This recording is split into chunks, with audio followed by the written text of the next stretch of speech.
My husband kicked me out of the house for the woman he was cheating on me with. What he forgot is that both the property and the company have always been mine. Watch as I leave him on the street in just 48 hours. But before continuing, write in the comments which city you are watching us from. We care a lot about knowing how far our stories reach. In the silence of the vast living room, the sound of an object being thrown forcefully echoed like a gunshot. A thick manila envelope landed roughly on the Italian marble coffee table. The envelope slid a little, hitting the crystal vase with the white lilies I had arranged that morning. Sign it right now. Marcus Thorne was standing there. His breathing was heavy and his face was flushed, not with embarrassment, but with a fury he felt he had the right to unload on me. The sleeves of the Armani suit I had bought for his birthday last month were slightly wrinkled, a clear sign that he had lost his temper elsewhere before coming home. Slowly I placed my Earl Grey teacup on the table. The delicate clink of the porcelain against the saucer contrasted violently with my husband's aggressive attitude. I looked at him and then lowered my gaze to the envelope. It's the divorce papers, I said flatly without showing any emotion. It's not just the divorce papers, Evelyn. It's your ticket out of this hell of a marriage. Marcus spat, loosening his tie roughly. I'm fed up. Fed up with your coldness, with the way you keep this house like it's a museum, and most importantly, I found someone who truly respects me as a man. I wasn't surprised at all. Of course there was another woman. The cheap vanilla perfume that clung to his suits when he entered through the front door had already alerted me 2 months ago. Her name is Jessica, Marcus continued as if he had read my mind or was trying to hurt me more deeply. And she needs security, so this is her security. I want you to leave this house. He leaned forward, resting both hands on the marble table, staring at me with a threatening expression, as if he were the villain in a movie. I'm giving you 48 hours, Evelyn. 48 hours to gather your personal things, clothes, makeup, whatever. But the furniture, the paintings in this house are mine. My new girlfriend, Jessica, deserves this house and wants to redecorate it next week. I looked around the room, observing the 20-foot ceilings, the baccarat crystal chandelier, and the imported marble floors. Marcus thought this residence was his because for the last 5 years of our marriage, I had allowed him to believe he was the king of this castle. I let his ego grow, watering it with compliments and white lies, making him believe his salary as a CEO was enough to support our lifestyle. The sad truth was that Marcus' salary barely covered the property tax on this house. Marcus, my voice was soft but cold, do you really want to do this? Kick me out in 48 hours? Of course, he responded arrogantly. And don't even think about asking for a division of assets. The company is doing well thanks to my sweat and blood. And this house I've paid for every month from our joint account. You're just a housewife who got lucky marrying a successful man. So sign, pack your bags and get out. If not, I'll call Titan Security to have you removed in 2 days. I stared at him. There was a cruel satisfaction in his eyes. He was enjoying the moment, feeling he had power and had won. Slowly, the corners of my lips curved up. It wasn't a smile of fear or sadness, but the faint smile of a chess player who sees their opponent move the queen to the wrong square, opening the path to checkmate. Okay, I responded calmly. I accept the envelope. 48 hours is more than enough. Marcus snorted, thinking I had surrendered. What he didn't know was that within that time frame not only would I leave the house, but I would make sure that, the moment he crossed that door, he wouldn't have a single roof left to shelter under the skies of New York. All right, I'll sleep in the guest room tonight. Jessica will be coming soon to see her new home, he said, turning around and leaving me alone with the papers. I glanced at the old wall clock. The game had begun. An hour later, the doorbell rang. Marcus was in the shower. I could hear the water running upstairs. With calm steps, I went to open the heavy wooden door. On the threshold was a young woman, probably in her mid-20s. Honestly, she was attractive. Long, perfectly styled hair and a tight red dress, maybe too low-cut for a daytime visit.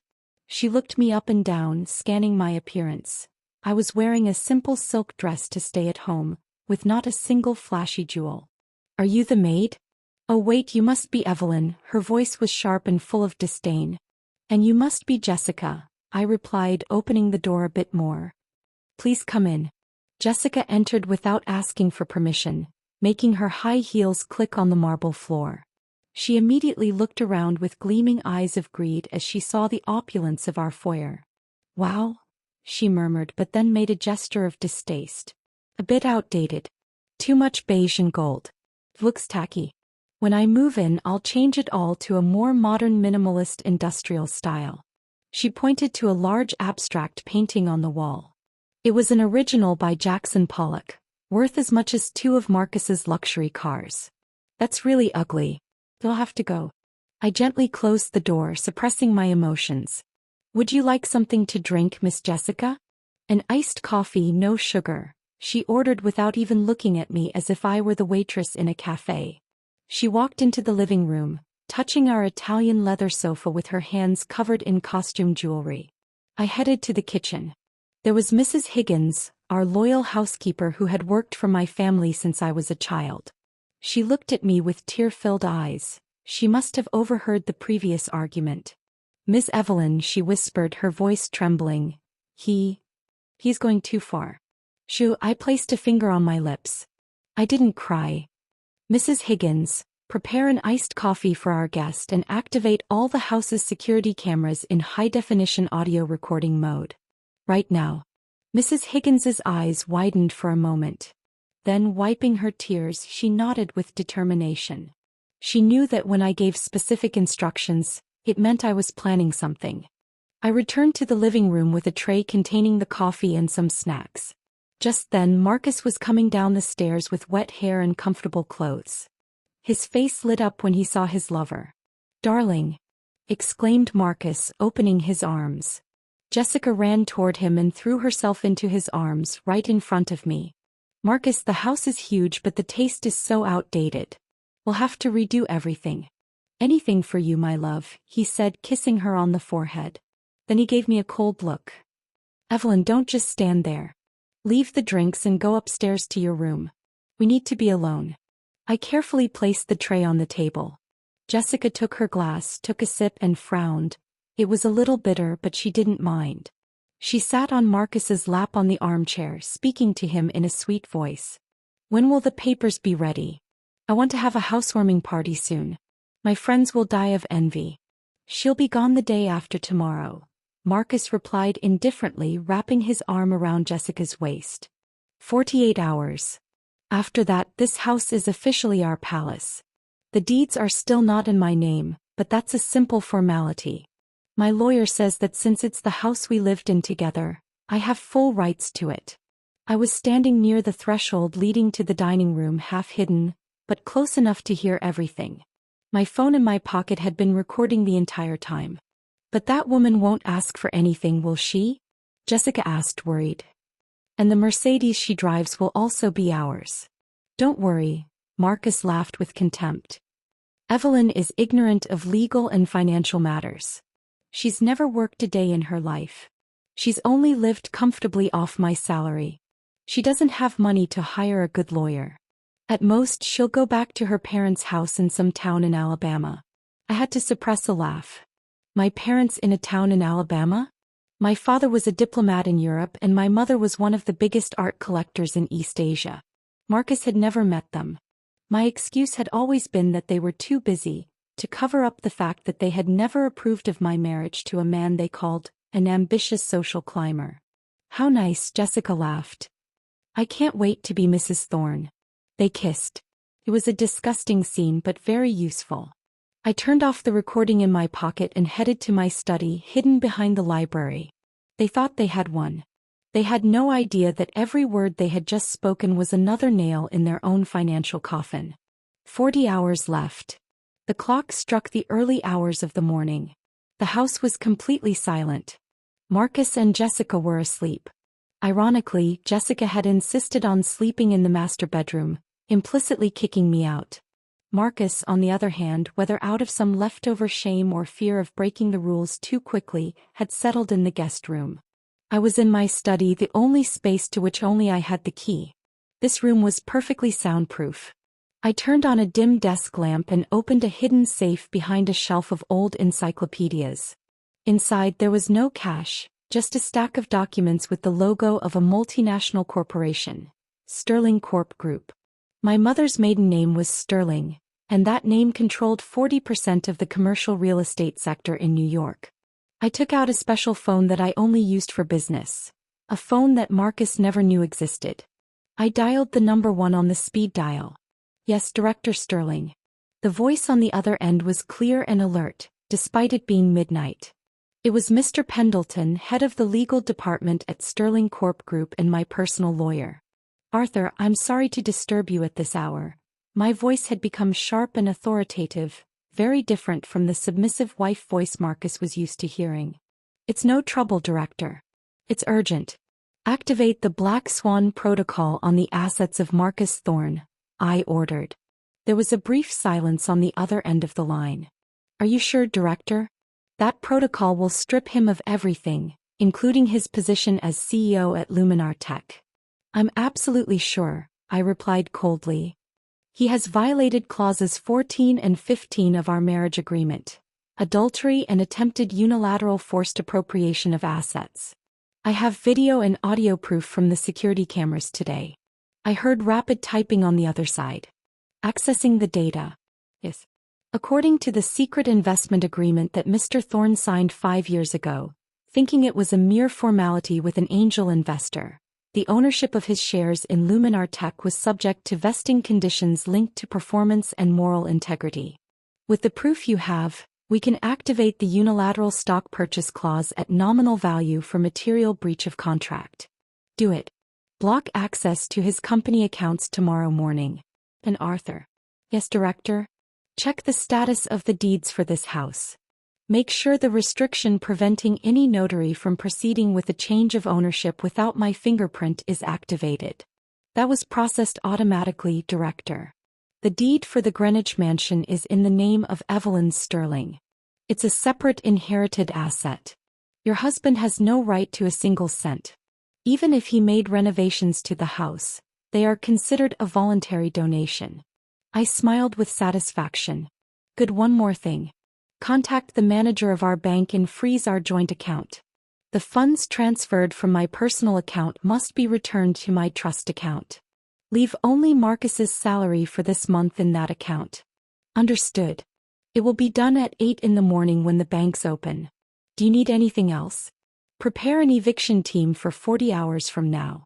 I want the police and a judicial appraiser to accompany them. I don't want any physical drama that could pose a risk to me. Understood? Understood, Director. Rest well.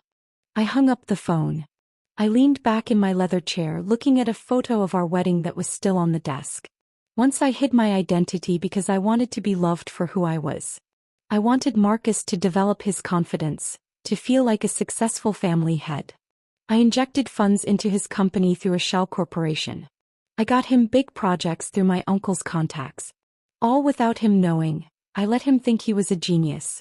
But the genius without humility breeds a monster.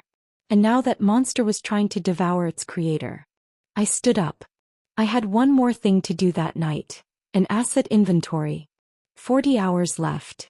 The grand house was filled with valuable objects, but Marcus was too foolish to know what held real value. He thought the value of an object came from the size of its logo. He was proud of his 80-inch TV and his leather sofa, but he was blind to the value of art. I moved like a ghost through my own house. I brought a special hard suitcase from the basement. My first goal was the central hallway wall. There hung 3 paintings. To Marcus they were just strange abstract paintings I had bought in a gallery in Soho. To a collector they were early original sketches by Jackson Pollock. I carefully took them down and replaced them with high-quality replicas I had prepared in advance in a secret warehouse. I had ordered them 6 months ago, when I began suspecting Marcus's infidelity. The difference between the original and the fake was almost imperceptible to an untrained eye. Marcus would never notice the difference. Next, the jewelry. I entered the walk-in closet next to the master bedroom. The door was slightly ajar. I heard Jessica's snoring from the bedroom. With very quiet steps I opened the wall safe behind the mirror. Marcus knew the combination to this safe. Inside there was a diamond set, a Rolex watch and some gold bars, But what Marcus didn't know was that this safe had a false bottom. I lifted the velvet from the bottom of the safe.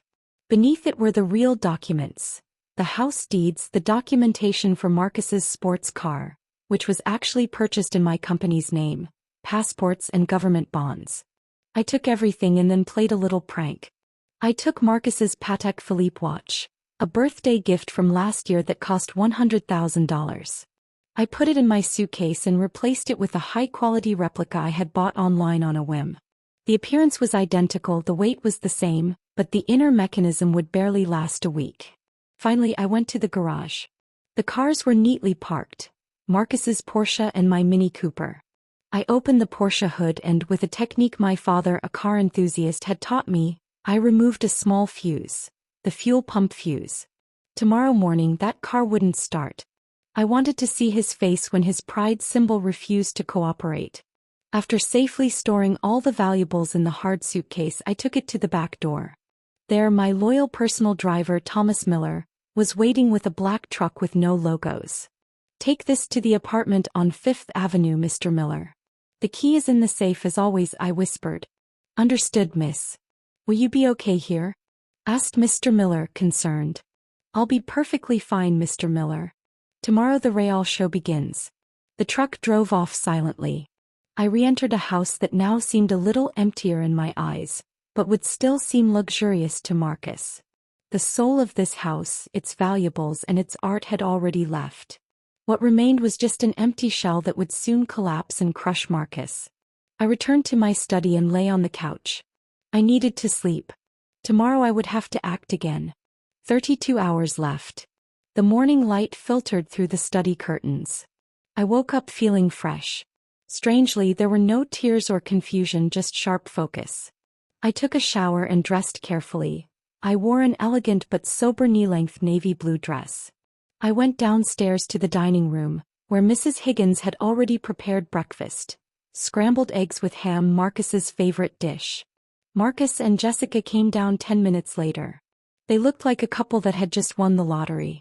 Jessica was wearing my silk kimono. She must have taken it from the master bedroom closet. How shameless. But I let her. The higher they fly, the harder they'll fall. "Good morning, ex-wife." Marcus greeted me mockingly, sitting at the head of the table. "Have you signed the papers?" I placed a plate of scrambled eggs in front of him. "They're on the living room table." Marcus immediately forgot about breakfast and dragged Jessica into the living room. I followed quietly. Marcus grabbed the envelope, took out the papers and flipped to the last page. His eyes widened when he saw my signature clearly stamped on the dotted line. "Finally," he exclaimed, holding the paper up like a trophy. "Look, darling, she's given up. This house is ours." Jessica screamed with joy and hugged Marcus tightly. "Oh, Marcus, you're amazing." "Goodbye, Evelyn." Marcus looked at me. A triumphant smile twisted his face. "Well done, Evelyn. Do you know your place? Since you've cooperated, I'll be nice. You can use a company truck tomorrow to move your things, but remember, not a single appliance or piece of furniture. Those are my assets." "Thanks for your generosity, Marcus," I replied coldly. "I'll start packing today." "Ah, and one more thing," Marcus said, pointing at Jessica. "Jessica wants to use your walk-in closet now, so vacate your vanity in an hour. She needs space to do her makeup." "Of course," I replied. "Feel free to make yourselves at home." Marcus, with his morale at an all-time high, went back to the dining room to devour his breakfast. Jessica ran up the stairs, excited by the idea of conquering her new territory. I stayed silently in the living room watching Marcus's back. He hadn't read the fine print. He hadn't read section 2 on page 4 about the division of assets.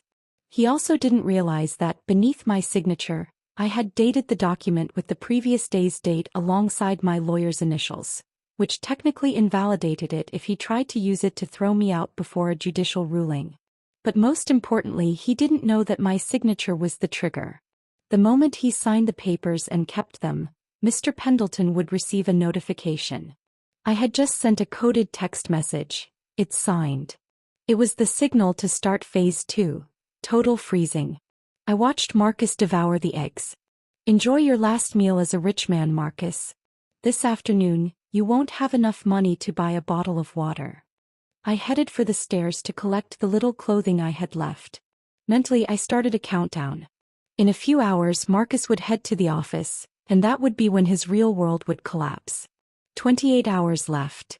After dropping Jessica off at a shopping center, she had made up the excuse of wanting to cheer herself up by window shopping. Although she was probably starting to doubt him, Marcus drove to the Luminar Tech offices on Wall Street. He needed answers. Why had all his cards been rejected? Why wasn't the bank responding? His mind was in chaos. He concluded it must be a national banking system error or that a hacker had attacked his accounts. He never once thought I could be the cause. To his eyes, Evelyn was just a housewife who didn't know anything about technology. Marcus parked in his reserved spot, marked with CO Marcus Thorne. He entered the lobby of the skyscraper with an air of importance, trying to regain the dignity he had lost at the restaurant. He approached the turnstiles and swiped his ID card. Beep beep. Red light. The metal barrier didn't turn. Marcus frowned. He swiped the card harder. Pip pip. Red light. What's going on today? Marcus cursed. He saw the line of employees behind him growing longer. Some were murmuring. Mr. Kowalski, Marcus shouted at the head of security in the lobby. Open it manually. I think my card is broken. The burly man, who usually leaned respectfully when Marcus passed by, stood firm in his position this time. He approached but not to open the door. His face was expressionless. I'm sorry, Mr. Thorne. Your card is not broken. It's deactivated, Mr. Kowalski said firmly. Deactivated? I'm the owner of this company. Who dares deactivate my card? Marcus shouted. His voice echoed in the vast marble lobby. It's the order of the board of directors and the majority shareholder. Sir, as of this afternoon, you've been prohibited from accessing the facilities. Marcus laughed, a laugh that sounded hysterical. Majority shareholder? I own 20% of the shares. That anonymous investor has never interfered in management. This is a coup. Just then the elevator doors opened. Sarah, Marcus's personal secretary for 3 years, stepped out carrying a medium-sized cardboard box. Sarah, who usually smiled sweetly and called him a great boss, now looked at him with strange, cold eyes. She passed the turnstiles and handed the box to Marcus. Your personal effects, Mr. Thorne, Sarah said in an official tone. The family photo, your mug and the phone charger, the laptop and the work documents have been withheld by the audit team. Ms. Jenkins, what does this mean? Explain it to me, Marcus said, grabbing her by the shoulder. Mr. Kowalski quickly moved Marcus's hand away from Sarah. Don't touch the staff, Mr. Thorne. Sarah adjusted her jacket. Sir, Sterling Corp Group, which owns 80% of Luminar Tech's shares, has activated an emergency clause. You've been temporarily suspended from your position as CEO for alleged embezzlement of company funds for personal benefit and gross ethical violation. Sterling Corp Group. Marcus was speechless.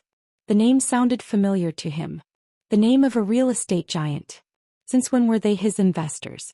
He thought his investor was a foreign consortium. Who is the president? I need to speak to him. Miss Evelyn Sterling, Sarah responded calmly. That name hit Marcus like a hammer. His mouth opened but no sound came out. Evelyn, he whispered, my wife. Evelyn, your ex-wife, Mr. Thorne, according to the papers you threw this morning, Sarah corrected sharply. And for your information, the Porsche you parked outside is a company asset. The legal department has already called a tow truck. We recommend you take a taxi home. Sarah turned around and walked back inside, leaving Marcus like a statue, clutching a box of his trinkets. The employees who had once flattered him now passed by him with their heads down or pretending to look at their phones. Marcus felt naked, diminished. Evelyn's maiden name was Sterling. How could he have forgotten? How could he be so stupid as to not connect Evelyn with Sterling Corp Group? He had always thought Evelyn was just the daughter of a rich and carefree family, never realizing she was the owner of the corporate giant that held the reins. 2 security guards approached. Please leave the lobby, sir, or we'll have to call the police. Stumbling, Marcus left. The scorching sun of New York seemed to burn his skin. He saw his prized Porsche being hooked onto a tow truck. He wanted to scream, but he had no strength.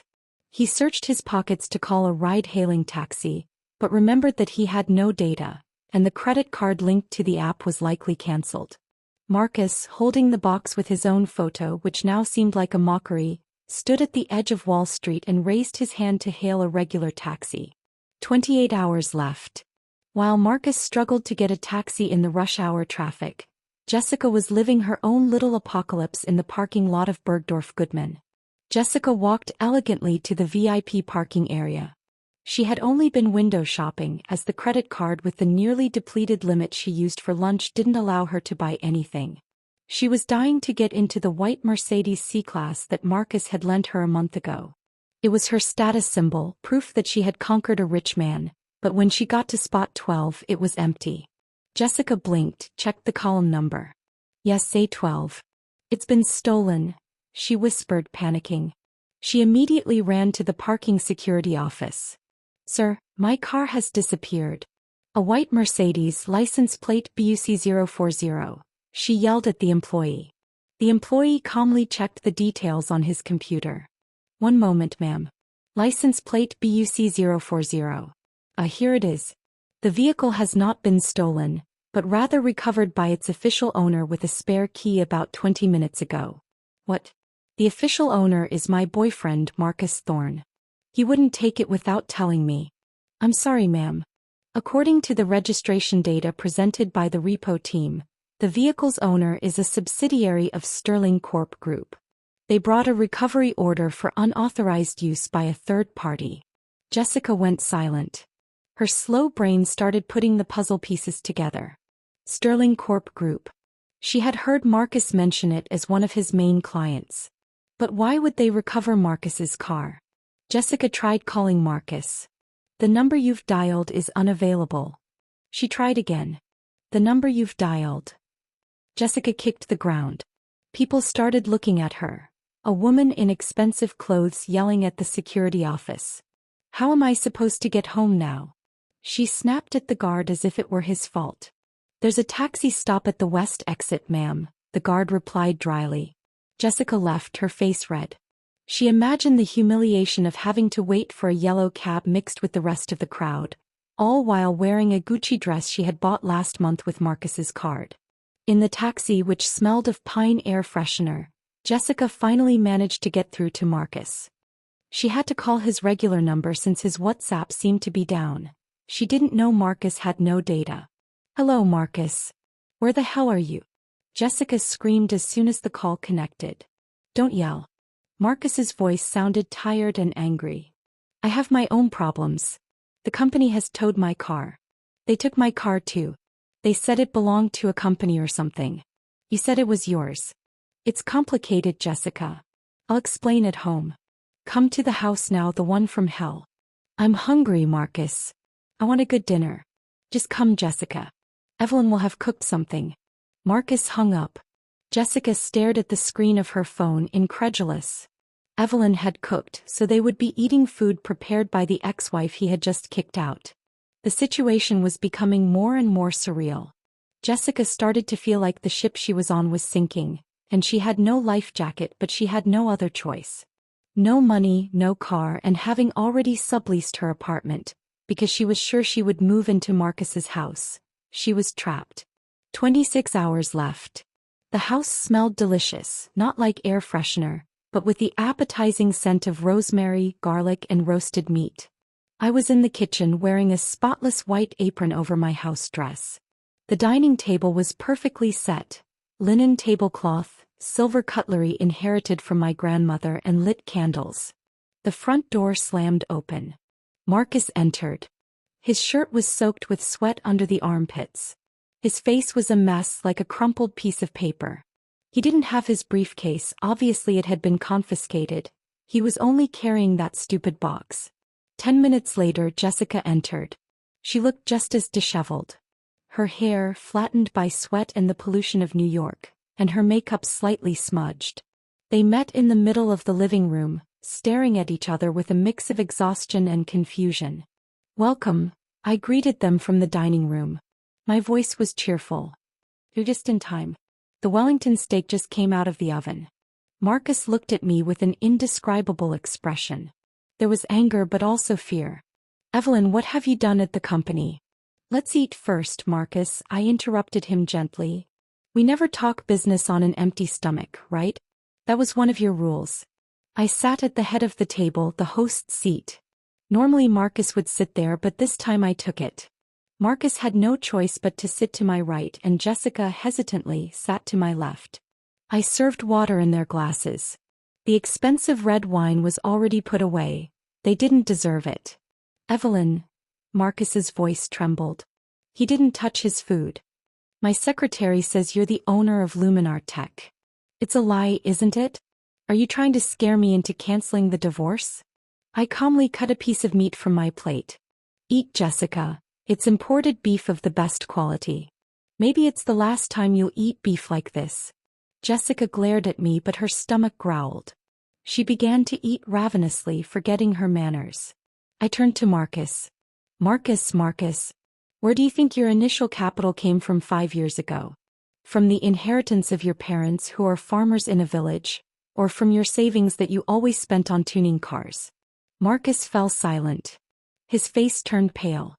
I invested that capital through my uncle's venture capital fund. I'm the one who got your first clients, and I'm the one who made sure your financial audits came out clean, even though you often diverted small amounts of money for football bets. Marcus clenched his fists. You've been deceiving me this whole time, making me believe I was the one who succeeded. I wanted my husband to have self-esteem, I responded brusquely. I gave you a stage, Marcus, but you used that stage to spit at the audience, and it turns out that audience was me. Give me back my access. Marcus shouted, banging the table. The dishes shook. I built that company. I worked day and night. Day and night? I laughed softly, a cold laugh that cut to the bone. According to the GPS data from your phone and the company's expense records, you spent 40% of your work time in 5-star hotels, spas, and karaoke with fake clients. That's not working, Marcus, that's stealing. See, with what money? I asked indifferently. Your account is empty. Your credit cards canceled, your car confiscated. Even your best lawyer is my father's golf buddy. I doubt he'll pick up the phone. Marcus fell silent. Reality was starting to seep into his thick skull. He really had nothing. Jessica stopped eating. Suddenly she dropped her fork. Wait a minute. So Marcus is really broke. Completely. He's not broke, Jessica, I corrected. He's been restored to factory settings. Jessica looked at Marcus with a new kind of hatred. You said you were a magnate. You said this house was yours. This is just a misunderstanding, Jessica, Marcus said, trying to take her hand, but Jessica pulled away. Well, I stood up. The show is over. Finish your meal and go to bed. Tomorrow is an important day. Your deadline ends in 18 hours left. I left Marcus desperate and Jessica calculating her losses in the dining room. The atmosphere between them was now toxic. The foundation of their relationship, built on money and lust, crumbled as soon as the money disappeared. 18 hours left. 2 a.m. The massive house was immersed in total darkness. I made sure that Marcus and Jessica had retired to their respective rooms. An hour ago, the sound of their argument had reached my room downstairs. Jessica shouting, "Scam," and Marcus shouting about loyalty. A very boring drama. Now it was time for the isolation phase. From my firmly closed room, I sat in front of my laptop and accessed the house's smart system. Phase 1. Cut the internet connection. I disabled the main router. The Wi-Fi throughout the house was cut off. In this day and age, without internet, a human feels like they're missing oxygen. Since they no longer had data, they wouldn't be able to call a ride-hailing taxi, contact friends on WhatsApp, or read the news. Phase 2. Communication isolation. I used a portable signal jammer, legally purchased to protect my privacy, that blocked mobile phone signals within a 50-yard radius. Now their phones were just useless pieces of glass and metal. No one could make or receive calls except from the landline. Phase 3. Digital lockout. I changed the passwords for the front door, the garage door, and the entry gate. The previous password was 123456. Marcus was really lazy. The new password. The date of our divorce. Phase 4. Temperature control. This was my personal touch. I set the air conditioner in the master bedroom where Jessica was sleeping to the lowest temperature, 50 degrees. Let her freeze. On the other hand, I completely turned off the air conditioner in the guest room where Marcus was sleeping. That night, New York was an oven. Let him sweat in his own sins. Done. I closed the laptop. The house was now a prison for them and a fortress for me. When they woke up in the morning, they would realize they were trapped. No car, no communication, no money, and even physically uncomfortable. The psychological pressure would reach its peak. Human nature reveals itself when it is cornered.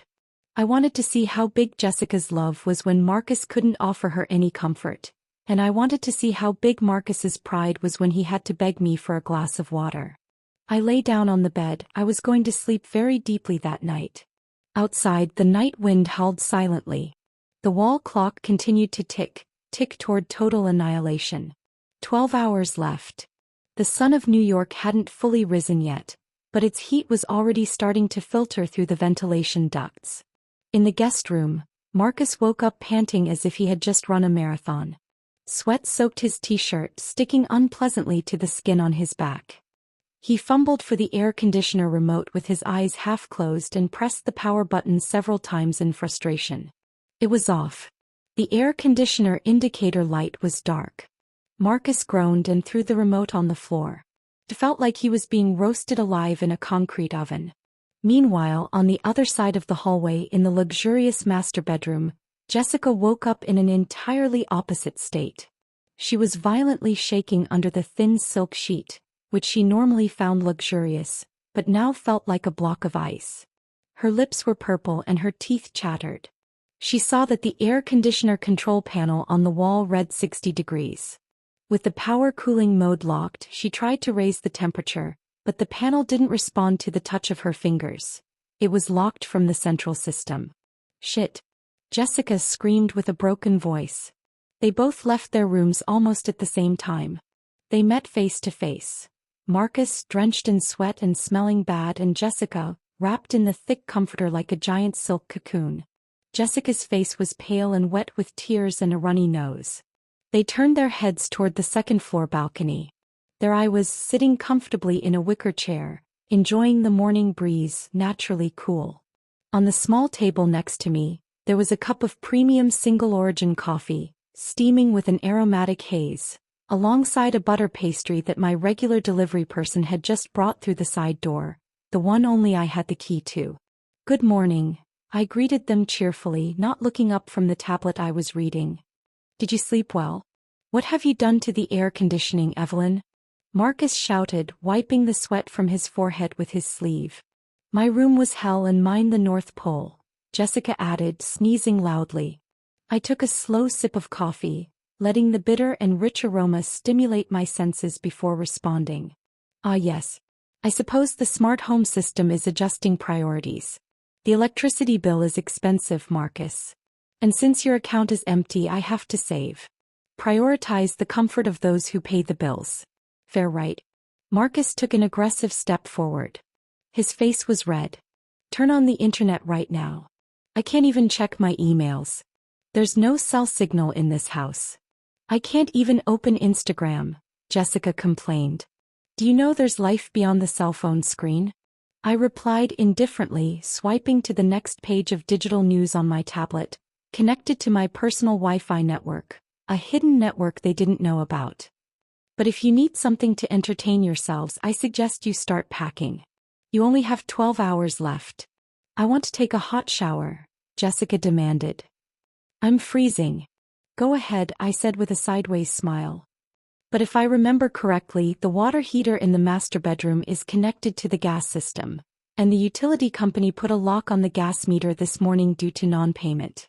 Jessica screamed in frustration, stomped her feet and ran back to the bathroom, perhaps hoping for a miracle. The sound of a cold water stream was heard, followed by Jessica's surprised scream. A few seconds later, Marcus looked at me with a murderous glare. "You're enjoying this, aren't you?" "Very much," I replied frankly, looking him directly in the eyes. I used to do everything I could to make you comfortable. I adjusted the temperature of the house. I made sure the internet was fast for your games, that there was hot water. You never realized because you took it for granted. Now I've stopped being your genie, Marcus. Welcome to reality.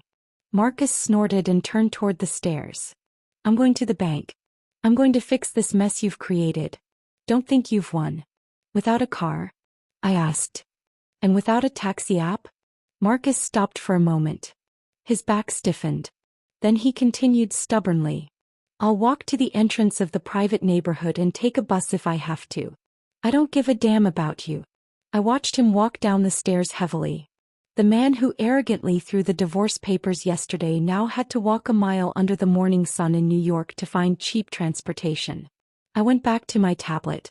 The graph of Sterling Corp Group stocks was rising that morning. Life continued its course. 8 hours left. Marcus came back 3 hours later.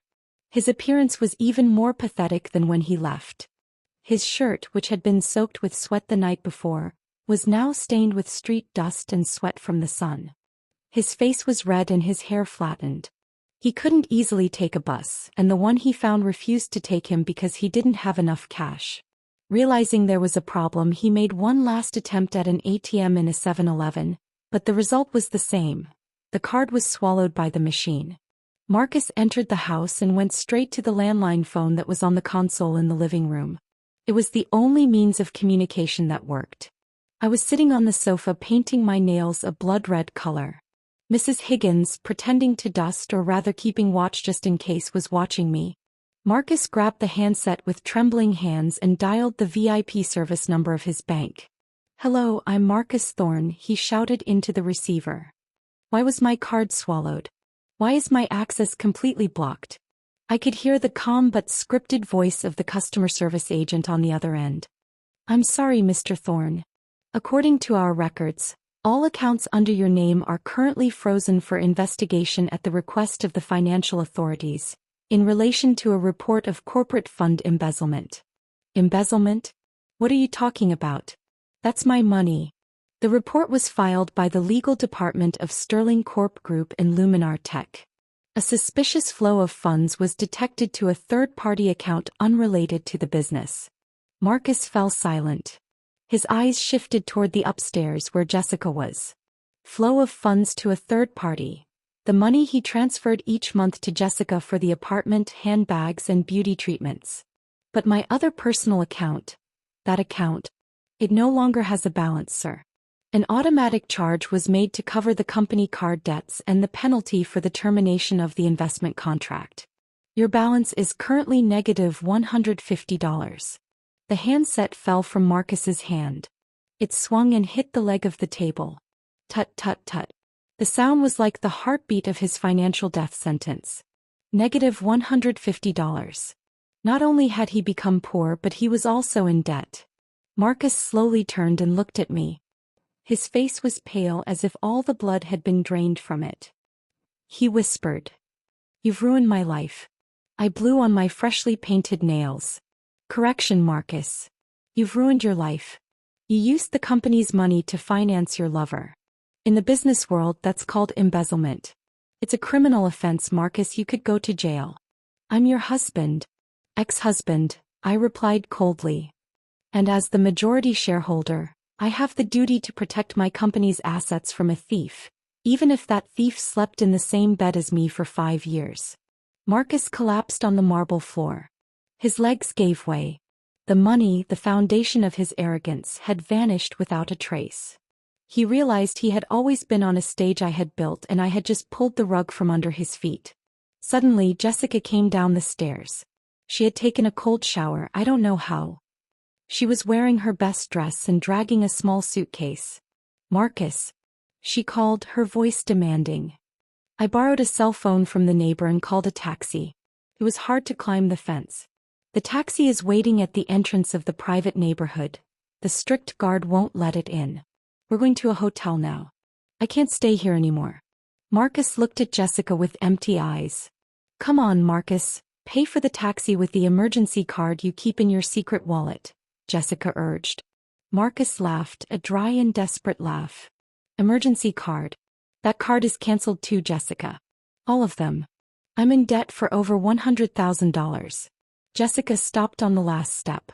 The suitcase she was holding fell slowly. What do you mean? Her voice became sharp. I'm ruined, Jessica, completely.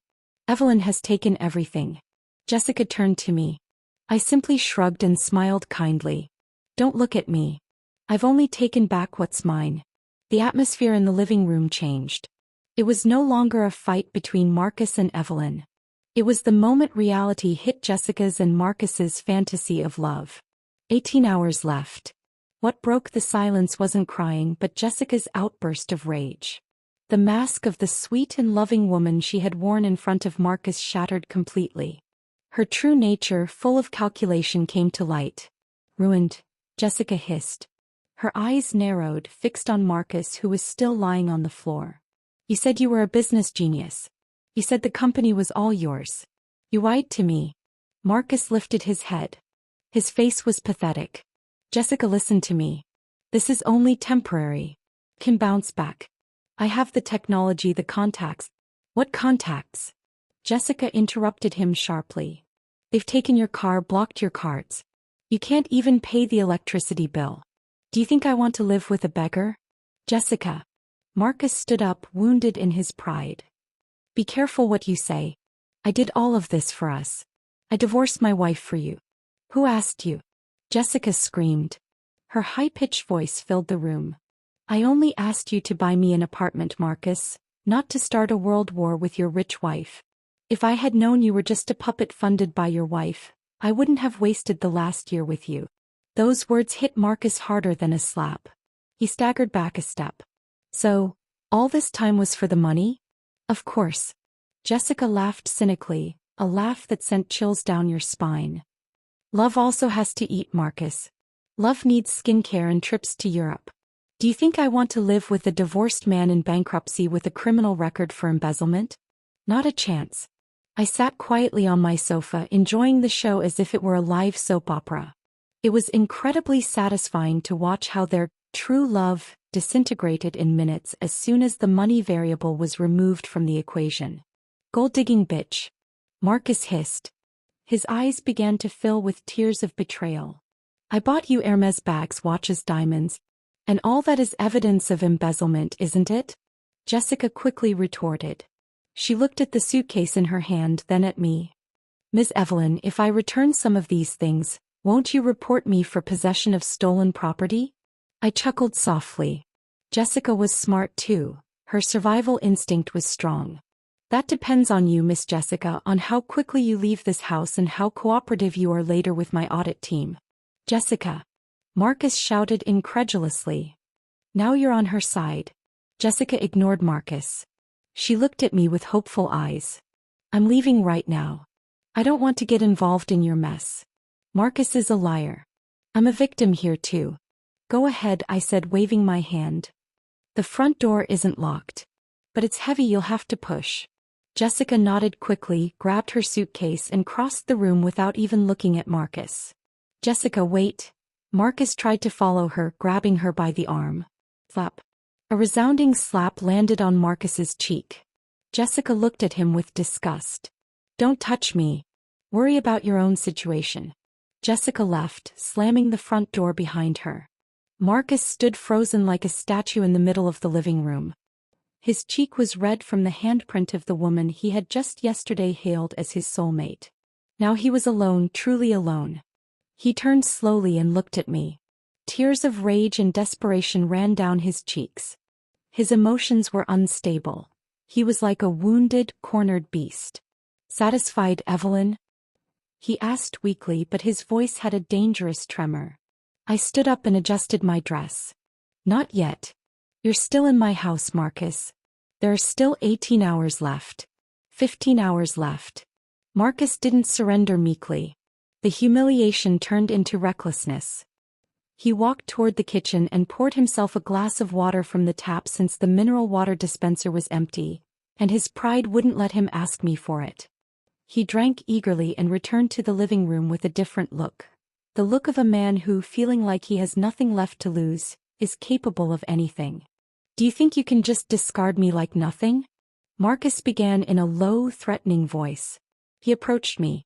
The distance between us was now barely 6 feet. Mrs. Higgins, who had been watching from a corner of the dining room, moved forward with a broom in hand, ready to protect. I gestured for her to calm down. I wasn't afraid of Marcus. A man who has lost his power tends to bark but not bite. Listen to me, Evelyn, Marcus said, pointing at my face. I know many secrets about the company. I know about the ongoing projects. If you don't compensate me, let's say $500,000 and withdraw the criminal charges, I will leak all the trade secrets of Luminar Tech to the competition. I'll ruin the reputation of your company. I looked at him with compassion. He really didn't understand who he was facing. Empty threats, Marcus, I replied calmly. What secrets? The Smart City project in Chicago was already awarded to another subsidiary of Sterling Corp Group. The source code for the logistics app project was secured last night by the central IT team. What do you have? A list of client contacts? They are loyal to money, Marcus, not to you. And the money is with me. Until a judge rules, I'm still your husband. Marcus shouted, taking another step. I have the right to half of the assets. Half of this house is mine. I'll file for asset division and live here until the trial is over. Do you want to live in the same house, killing each other for years? That was his last card. He was trying to blackmail me using marriage law. I walked calmly to the corner cabinet and grabbed a blue folder. It wasn't the same brown folder from yesterday's divorce papers. It was another one. Marcus, you have such a bad memory, I said as I opened the folder. In 2019, 2 days before our wedding at Sterling & Partners law firm on Fifth Avenue, you signed this. I held up the document. Prenuptial asset separation agreement. Marcus furrowed his brow, trying to remember. That was just a formality. Your father said it was better for tax reasons. Read Clause 7, Section 2, I said, holding the paper close to his face. Marcus narrowed his eyes and read the text I was pointing to. In the event that the marriage ends in divorce due to infidelity or adultery by one of the parties, and this is legally proven, the unfaithful party will automatically waive all rights to claim the marital assets formed during the marriage and will also lose the right to the distribution of profits from any business operated with the capital of the other party during the marriage. Marcus's face went from red to ashen gray. And Clause 8, I continued cruelly. The party whose infidelity is proven will be required to retroactively return from the date of the marriage the value of all the capital and amenities provided by the harmed party. I slammed the folder shut. I have videos of you and Jessica. I have audio recordings of your confession. I have bank records of the transfers to Jessica's account. Legally, Marcus, not only will you get nothing, but you also owe me the value of all the comforts you've enjoyed over the last 5 years. The rent of this house, the cars, the clothes, the food, everything. I took a step forward, turning the threat around. Now I was the one pushing him back. So your offer of $500,000 is ridiculous. Rather, it's me who should be claiming from you, but I'm being generous. If you leave quietly within the time you have left, maybe I'll forget your personal debt. But if you get stubborn and stay here, I brought my face closer to his. I'll make sure you rot in jail for embezzlement, and when you get out you'll still owe me hundreds of thousands of dollars, a debt you'll have to pay until the day you die. Marcus backed up until his back hit the wall. His legs were trembling. He saw a demon in my eyes, or perhaps the grim reaper who would take his future. He couldn't respond. Pure terror had gripped his throat. Good, I whispered. Save your strength to pack. You'll need it. 5 hours left. 4 in the afternoon. Marcus spent several hours in the guest room. Maybe crying, maybe in shock. I didn't care. I was busy receiving visitors. A luxury black sedan stopped in front of the house. My lawyer, Mr. Pendleton, got out along with a neat middle-aged woman. Our family notary, Lydia, and 2 burly men in black suits, my personal security team. Marcus came down the stairs when he heard the noise. His eyes were swollen. He saw the group enter the living room. What now? Marcus asked weakly. One last procedure, Mr. Thorne, Arthur Pendleton said, polite but firm, opening his briefcase on the table. On behalf of Director Evelyn Sterling, We have come to read the status of the assets and officially deliver your eviction order from the property. Marcus sat in a chair in the corner. He seemed small in front of these legal professionals. Lydia opened a large green-topped document. Property in Greenwich, Connecticut, New York. Registration number 1024. Owner: Evelyn Sterling, acquired by inheritance in 2015. Inherited asset with no disputes or encumbrances registered. Lydia looked at Marcus over her glasses. Mr. Thorne, legally, you have no right to reside here for even one more day without the permission of the owner. Your stay here was based solely on the verbal permission of your wife, and today that permission has been revoked in writing. Mr. Pendleton handed him a paper. This is the order. You have until 9 in the morning tomorrow, exactly 48 hours from the verbal ultimatum you yourself presented. If you exceed that time, we will file a complaint for unlawful entry with the police. They have already been alerted. Marcus looked at the paper. His hand didn't move to grab it. Why? Marcus's voice was a broken whisper. Why are you being so cruel, Evelyn? What have I done to you for you to destroy me so completely? That question silenced the room. Mr. Pendleton and Lydia lowered their heads for a moment to give us private space. I looked at Marcus with expressionless eyes. There was no longer hatred, just emptiness. You ask why? My voice was calm. Marcus, I gave you the world. I gave you love, support, capital, and dignity. I hid your flaws from my family.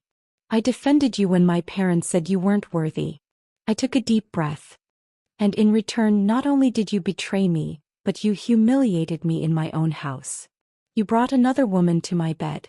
You tried to throw me out of the house I inherited from my grandmother. You didn't just break my heart, Marcus, you tried to trample my pride. I straightened up. I'm not cruel. I'm just a mirror. I reflect what you did to me. You threw a stone. I'm bringing down an avalanche. Marcus lowered his head deeply. His shoulders were shaking, he was crying. Tears of regret. No, more likely tears of self-pity. Sign the acknowledgement of this order, Mr. Thorne, Arthur ordered, breaking the emotional moment. It's to ensure the eviction takes place smoothly tomorrow. With trembling hand, Marcus signed the paper. His ink stroke was weak and messy. It was the signature of his defeat. Mr. Pendleton and Lydia collected their documents. We will return tomorrow at 9 in the morning with the police director, to ensure the eviction is carried out safely. Thank you, Arthur. Lydia, I said. They left, leaving Marcus still silently sobbing in a corner. Outside, the sun was beginning to set, casting long dark shadows inside the house. Marcus's last night in the mansion he once claimed as his was approaching. And tomorrow it would turn to dust. 4 hours left. 9 at night. Marcus's last night in the house fell heavily, as if the very roof of the residence was crushing his shoulders. The electricity downstairs, where the guest room was, remained completely cut off. Evelyn hadn't turned it back on. The darkness was complete, only broken by the faint moonlight filtering through the large, curtainless windows. Marcus was curled up on the expensive sofa in the living room. His stomach growled loudly. He hadn't eaten since the Wellington steak the night before. Hunger was real, sharp, and humiliating. He tried to sleep, but his brain and his stomach conspired to keep him awake. From upstairs, a warm light spilled down the stairs. A faint aroma of jasmine tea and luxury bath soap floated in the air. That was Evelyn's world. A bright, warm, and comfortable world. One Marcus had just rejected. And now the doors of that castle were firmly closed to him. Marcus couldn't stand it any longer. Hunger and thirst overcame his pride. Stumbling, he climbed the stairs toward the source of light. He found Evelyn on the second-floor balcony, comfortably sitting in a wicker rocking chair, reading a thick leather-bound book. A small reading lamp illuminated her serene face. On the table next to her was a plate of freshly cut fruit and a cold, fogged bottle of mineral water. Marcus swallowed. His throat was dry. Evelyn. His voice came out cracked. Evelyn didn't turn her head. She turned a page in her book with a crisp rustle. You're invading my space, Marcus.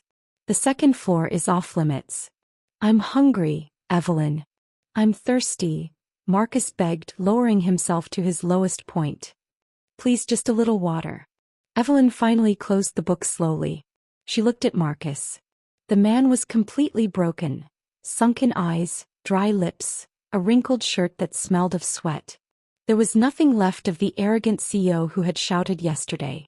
There's tap water in the kitchen. The running water supply still works. Evelyn responded dryly. It won't be as cold as this mineral water, but it'll be enough to survive. Tap water? Marcus looked at her incredulously. During their 5 years of marriage he had only ever drunk imported mineral water or at the very least branded water. You're telling your husband to drink tap water? Ex-husband, Evelyn corrected. And besides, beggars can't be choosers, Marcus. Before you married me, you drank boiled water in your small student apartment, didn't you? Think of it as a trip down memory lane. Marcus knelt not for drama but because his legs genuinely gave out. He crawled to Evelyn's feet trying to grab her hand. Evelyn, I'm sorry, he sobbed. I was an idiot. I was crazy. It was Jessica. She manipulated me. She's a bad woman. Now I realize. My only love is you, Evelyn. Evelyn pulled her foot back as if avoiding something dirty. She looked at Marcus with the eyes of a scientist examining a repugnant sample under a microscope. Don't use the word love, Marcus.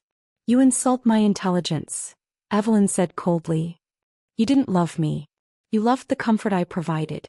And you don't hate Jessica because she's bad. You hate her because she left you when you ran out of money. If I gave you $500,000 right now, you'd run to find her. Marcus shook his head vehemently. His crocodile tears splashed. No, Evelyn, no. I've realized you're the best wife. Give me a second chance. We can start over. I promise I'll be an obedient husband. I'll do whatever it takes. Don't throw me out. I have no one. Evelyn grabbed the bottle of water from the table. Marcus looked at her with hopeful eyes. Slowly, Evelyn poured the contents of the bottle into a nearby plant pot. The clear water sank into the dry soil. Do you see that plant pot, Marcus? Evelyn asked softly. It withered because I forgot to water it for a week, but as soon as I water it, it will come back to life. Its roots are still strong. Evelyn looked Marcus in the eyes sharply. But our marriage isn't a withered plant pot. Our marriage is a tree you chopped down, burned, and pissed on its ashes. Nothing can grow there again. Go drink tap water and sleep. Your time is running out. Evelyn opened her book again, ignoring Marcus's sobs that echoed through the luxurious hallway. For Evelyn, that crying wasn't a sign of remorse, but the sound of a dying ego. 3 hours left. 2 in the morning. Marcus couldn't sleep. After drinking the lukewarm, chlorine-tasting tap water from the dark kitchen, he tried to find another way out. He needed an ally. He needed help. He remembered that in the drawer of the living room desk, which Evelyn had ransacked during yesterday's audit, was his old paper phone book. Before everything was stored digitally in his now useless phone, it had the important numbers of his old friends, university classmates, and first business partners. With the help of moonlight, Marcus found the phone book. He took the only functioning means of communication, the landline, to a corner, sat on the floor, and began dialing. His first call was to his university friend, Roger, now a director at a bank. Hello? Who's calling at 2 in the morning? Roger's voice sounded sleepy and irritated. Roger, it's Marcus. Marcus Thorne. There was a brief silence. Marcus, are you crazy? Calling at this hour. What's going on, Roger? I need help.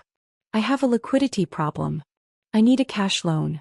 I'll pay you back double next week once my assets are unlocked. There was a long sigh on the other end. Marcus, haven't you seen the news yet? What news? The alumni group chat is on fire. Last night at 9, Sterling Corp Group issued an official press release. The CEO of Luminar Tech has been fired for a fund embezzlement scandal and violation of ethics. Your photo was all over it. It's already spread on LinkedIn. Marcus felt his blood freeze. Evelyn wasn't joking. She was systematically killing his reputation. I'm sorry, Marcus. I work at a bank. I can't be associated with someone who's blacklisted by National Bank. Don't call again. The connection was cut. Marcus trembled. He dialed a second number. A business partner, Michael Davis, someone he used to party with. The number does not exist. Third number. His mother in the countryside. Marcus hesitated. He hadn't been home in 3 years. He used to be embarrassed. He had promised to return driving a luxury car and take care of his parents. Now he had to call asking for a place to sleep, but he had no other option. He dialed his parents' house. It just rang without an answer. It made sense. Older people in the countryside go to bed early. Marcus hung up the receiver. He felt the world shrinking around him. Evelyn hadn't just taken his money, she had destroyed his name. In the business world, reputation is currency. Without it, Marcus was just a middle-aged man with no special skills and a criminal record. Who would want to hire a former CEO fired for stealing his wife's money? Suddenly the phone rang. Marcus jumped. Who would call at this hour? Jessica? Had she changed her mind? With trembling hand, Marcus grabbed the receiver. Hello? Good morning, Mr. Thorne. It was the voice of Evelyn's lawyer, Mr. Pendleton. His voice was fresh and professional, as if he didn't need to sleep. What do you want? Marcus hissed. I just wanted to remind you, Mr. Thorne, that 9 in the morning is the final deadline. At 9:10, the garbage truck will arrive. We recommend that you be out of the gate by then. We won't be responsible if you are collected along with the organic waste. Your demons, Marcus whispered. We're just enforcing the law, Mr. Thorne, and you're the one who started the game. Have a good time collecting your things. The phone line clicked off. Marcus slammed the receiver against the base until it broke. He screamed into the darkness, a scream of frustration that no one heard, except the silent walls of the house he would soon no longer call his own. 2 hours left. 6 in the morning. The sun rose. Its beautiful golden light seemed like mockery to Marcus. Evelyn came down from upstairs. She was impeccably dressed in an ivory suit that radiated an aura of authority and purity. Her hair was neatly tied in a modern bun and her face was fresh. She didn't look like a woman who had just divorced her husband. She looked like a woman ready to preside over a shareholders' meeting. In her hand she held a roll of heavy-duty trash bags. She tossed it to Marcus, who was sitting in confusion on the sofa. The roll landed on his lap. What's this? Marcus asked, stunned. Your new suitcase, Evelyn replied as she walked to the kitchen to make coffee. The Louis Vuitton and Rimowa suitcases from the storage room were purchased with the company card, so they are registered as company assets. You have no right to take them. Marcus looked at the roll of large garbage bags on his lap. This was the final humiliation. Evelyn was telling him to pack his life into a garbage bag. You're really cruel, Evelyn. Hurry up, Marcus. Time is running out. Evelyn didn't turn around. Grab only your clothes. Leave the expensive suits, I bought them with my money. Grab your t-shirts, jeans and underwear. That's the only thing that's truly yours. With indescribable frustration, Marcus dragged his feet to the guest room. He opened the closet. There hung Armani Hugo Boss suits and silk shirts. He touched them for the last time. Following the instructions and fearing the threat of prison, Marcus only took his old clothes. Faded t-shirts, jeans that now fit him a bit tight, and an old hoodie he used when he had just started his business. He stuffed everything into the black garbage bag. The crunch of the plastic sounded incredibly loud in his ears. When he finished packing, he looked at himself in the mirror. He saw his self from 5 years ago, a poor man with big dreams. But now, without dreams, he had returned to square one. He dragged the garbage bag to the living room. Evelyn was enjoying her morning coffee as if nothing had happened. Your watch, Evelyn suddenly said, pointing at Marcus's wrist. Marcus looked at the Patek Philippe watch he was wearing. It was the only luxury item he had managed to hide and hadn't been confiscated yesterday. This is a birthday gift. It's mine. Look at the back, Evelyn said indifferently. Marcus took off the watch and turned it over. He saw a small engraving on the back, but something felt strange. It felt a bit lighter, and the second hand was ticking. It wasn't the smooth movement characteristic of a luxury mechanical watch. It's a replica, Marcus, Evelyn explained, smiling amusedly. I moved the original to the bank safe 2 days ago when you were drunk. I switched it while you were sleeping. You didn't even notice the difference, did you? That shows that you only cared about the price, not the value. Marcus looked at the watch in his hand in horror. Like his life, even his watch was fake. He threw it to the ground, breaking the crystal. Keep it. Keep it all.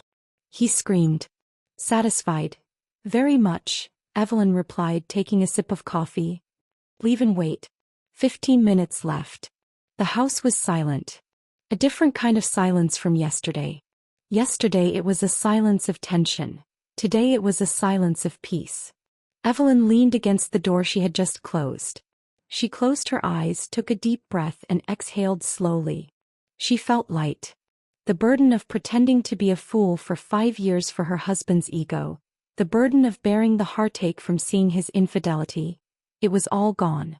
Is it all over, ma'am? Asked Mrs. Higgins, coming out of the kitchen with a glass of warm lemon water. Evelyn opened her eyes and took the glass. Yes, it's over, Mrs. Higgins. The house is clean again. Thank God, Mrs. Higgins smiled. Her expression was one of great relief. I threw out all the bed linens that girl used. I burned them in the backyard. I couldn't stand washing them, ma'am. Evelyn laughed, a free and fresh laugh. Thank you, Mrs. Higgins. You always know what I'm thinking.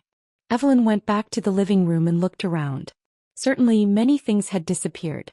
The original paintings were kept in a safe place, the jewelry at the bank.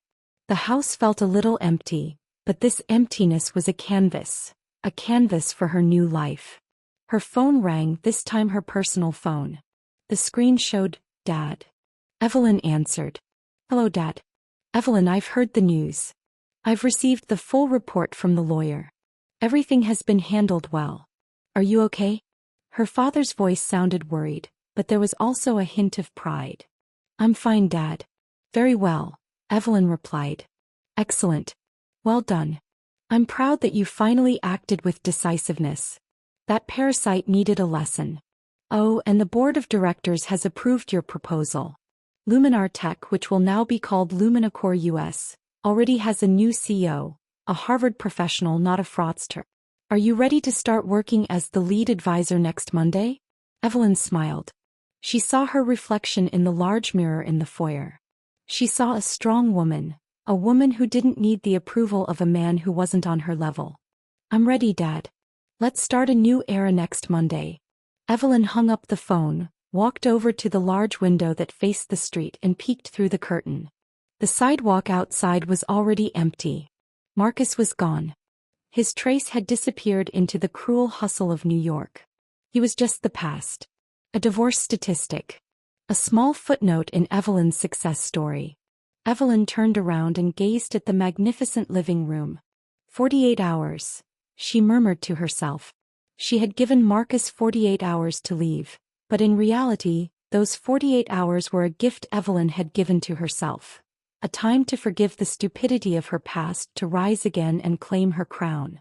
And now the queen had returned to her throne. Evelyn set the glass down and walked up the stairs to the master bedroom, her own room. She had big plans. New decor, a new business, and a life entirely her own. If you like this story, don't forget to give it a like, and subscribe to the channel so you won't miss the next part. See you in the next video.